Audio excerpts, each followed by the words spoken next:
இன்னொன்று சொல்கிறேம்மா, இன்றைக்கி உனக்கு வந்து அந்த பையன் பிடிச்சிருக்கா? உங்கள் அப்பா உங்கள் அம்மாகிட்ட சொல்லிடுங்க. பிடிச்ச ஒன்றுமே சொல்லிடுங்க.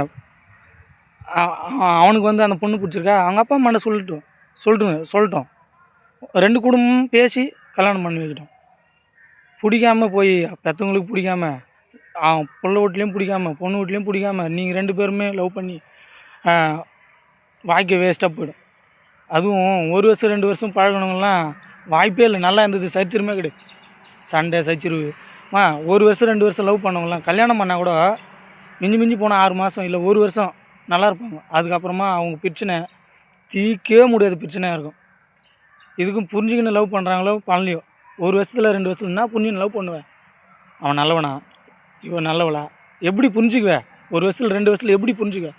அவன் 10 வருஷம் 7 வருஷம் 8 வருஷம் அப்படி பழகி பண்ணுறவங்களே கல்யாணம் பண்ணுறவங்களே புரிஞ்சிக்க முடியல. வாழ்க்கையே வேஸ்ட்டாக போகுது.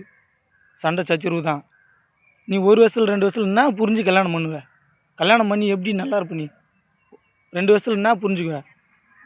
எப்படி புரிஞ்சுக்குவேன்? பெற்றவங்க பேச்சு கேளுங்க. தயவுசெய்து சொல்கிறேன், பெற்றவங்க பேச்சு கேளுங்க. நீங்கள் வாழ்க்கையில் நல்லா இருப்பீங்க. பசங்களுக்கும் சொல்கிறேன், பொண்ணுங்களுக்கும் சொல்கிறேன், வாழ்க்கையில் நல்லா இருப்பீங்க. ஒருத்தன் கூப்பிட்றான் பேசுறதுக்கு, அதை வாங்கி கொடுக்குறான், இதை வாங்கி கொடுக்குறான்னு நீங்கள் போகாதீங்க. அந்த பொண்ணு இங்கே வாங்கி கொடுக்குது, இந்த வாங்கி கொடுக்குறான், அப்படி வாங்கி கொடுக்குறான், அப்படி இப்படின்னு போகாதீங்க. தயவுசெய்து போகாதீங்க. நீங்கள் 2 பேருமே நல்லா இருந்தால் போதும். வாழ்க்கையை வீணாக்காதீங்க, கெடுத்துக்காதீங்க உங்கள் லைஃப்பை. மனுஷனுடைய ஒரே ஒரு வாழ்க்கை தான், மறு ஜென்மம் கிடையாது.